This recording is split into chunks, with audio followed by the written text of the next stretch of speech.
आज 7 जनवरी 2026 विक्रमी संवत 2082 माघ मास और विक्रमी संवत के अनुसार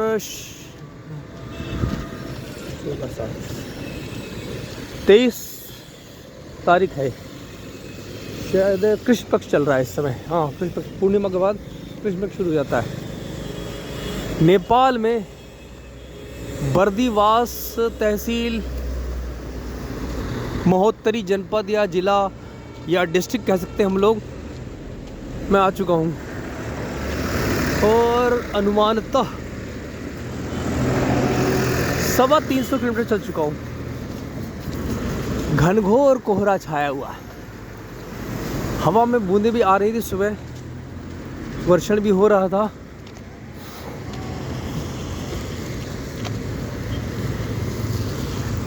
लोग कहते हैं नेपाल में मुसलमान नहीं, लेकिन हैं, लेकिन चुप, बिल्कुल गुपचुप। कहीं कहीं गांव में, जैसे कि मैं वहाँ था मिर्चिया में, तो उसके पास चलते चलते मुल्ला की बांग सुनाई दी थी।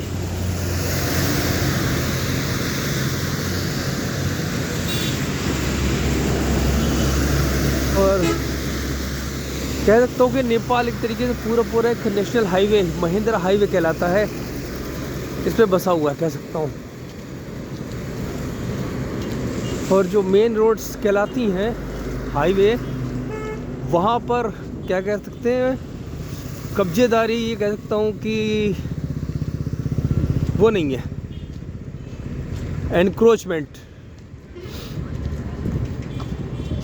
कितना सुहाना मौसम है।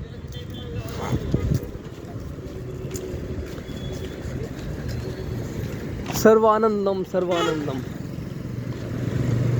कल सौभाग्य से 6 जनवरी 2026 को ढलकेवर में मैं पहुंचा, मंदिर पूछा, तो सौभाग्य से डॉक्टर राधेलाल जी ने मुझे अपने घर में शरण दी, क्योंकि मंदिर में व्यवस्था थी नहीं। भोजन कराया घर का अच्छा। सुबह मैं आ रहा था तो 6 बच्चे मिले, बोले अंकल ठंड नहीं लग रही है? मैंने कहा नहीं, तुम लोग भी कुछ दौड़ते हुए जाओगे तो शरीर गर्म हो जाएगा।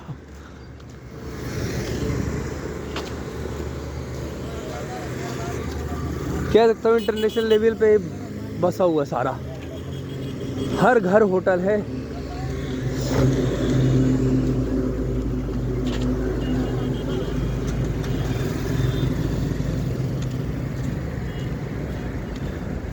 बस ये है कि मुझे लगता है जैसे आमरो या हामरो तो महारो राजस्थानी शब्द है, हमारा हिंदी शब्द है, तो उसका अपभ्रंश है।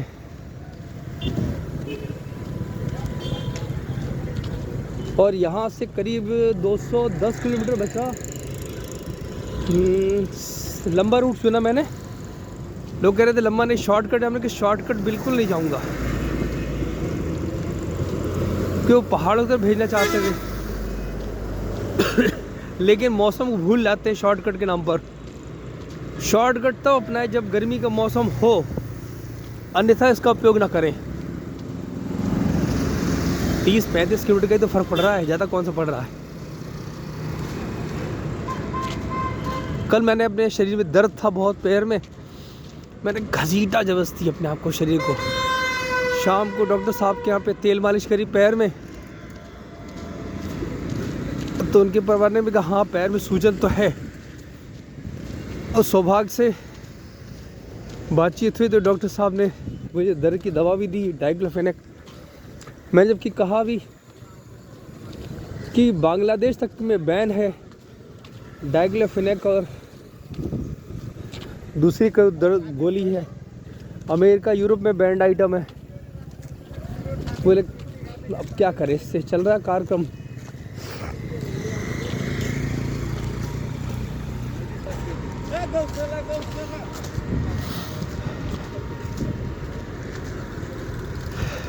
लोग सज्जन भी हैं, मधुर भी हैं। और सहयोगी भी हैं।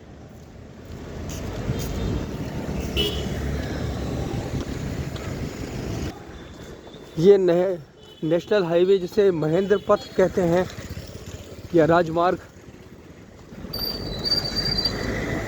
सिलीगुड़ी भारत में बंगाल के से रास्ता आता है, एंट्री होती है पानी की टंकी से यहाँ तक झापा और 5-6 ज़िले। ये है महोत्तरी, शायद छठा जनपद है मेरे हिसाब से। मैं चलता आ रहा हूँ, पीछे धनुषा था, इससे पीछे बर्दीवास के पीछे। बर्दीवास महोत्तरी जनपद में पड़ता है। रोड बहुत ही दुर्गति को शिकार है, आधी अधूरी बनी हुई है, बनी हुई नहीं है। शुरुआत में 60 किलोमीटर में 45 किलोमीटर तो बिल्कुल उबड़ खाबड़ था, दोनों तरफ की रोड उखाड़ रखी थी, बनाई भी नहीं थी। फिर उसके बाद फिर एक तरफ मिट्टी डाली बनी हुई, एक तरफ नहीं बनी हुई। फिर उसके बाद क्रम आया कि बन गई एक तरफ की पूरी, दूसरी तरफ की जो है मिट्टी डाल के काम चलाया है। या फिर दोनों तरफ की बन गई है लेकिन दूसरा ट्रैक नहीं खोला हुआ है।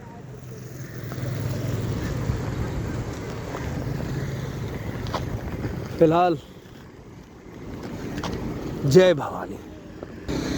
हाँ, लेकिन अगले महीने फागुन मास में चुनाव की घोषणा हो चुकी है और मधेसी बनाम पहाड़ मूल के नेपाली उनकी जंग है। मधेसियों ने तय करा कि घंटी बजाएंगे। एक मधेसी जो है लीडर है तो उसका चुनाव चिन्ह है घंटी। हमने कहा वह संदेश दी जगह पर कल कि एक मुश्त वोट डालो, जैसे भारत में हुआ है, एक तरफा वोट डालते हैं तो जिम्मेदारी बनती है,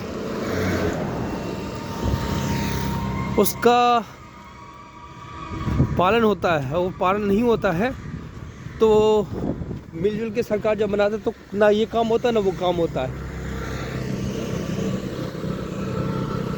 और योगी जी की तो यहाँ भी चर्चा है भाई, महान है भाई योगी आदित्यनाथ। मैंने एक बार हंस के कहा भी कि योगी जी से संपर्क करूंगा, क्यों एक्सपोर्ट इंपोर्ट का बिजनेस शुरू करूंगा।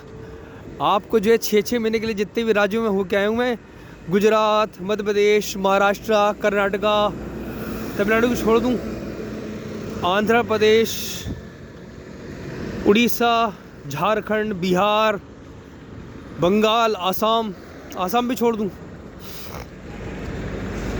तो 6-6 महीने के लिए आपको बनाऊंगा मुख्यमंत्री वहाँ का। और ये बात लोगों ने कहा कि वो प्रधानमंत्री बनना चाहिए। मैंने कहा हिंदुस्तान की राजनीति एक मजेदार चीज़ है। जिस बीजेपी को कोई जानता नहीं था उसमें पूरा रिस्क लाल कृष्ण आडवाणी ने लिया, लेकिन वे प्रधानमंत्री नहीं बन पाए। प्रधानमंत्री बने कौन? भांग खाने वाले, गुटखा खाने वाले अटल बिहारी वाजपेयी, कवि महोदय, जो चलने में लाचार थे। यही हाल होगा। योगी को और लोग पसंद नहीं करेंगे क्योंकि वो एक निर्णायक व्यक्ति है और निर्णायक व्यक्ति को खिचड़ी खाने वाले लोग कभी पसंद नहीं करते। खैर ये तो वक्त की बात है, वक्त बताएगा। जय भवानी।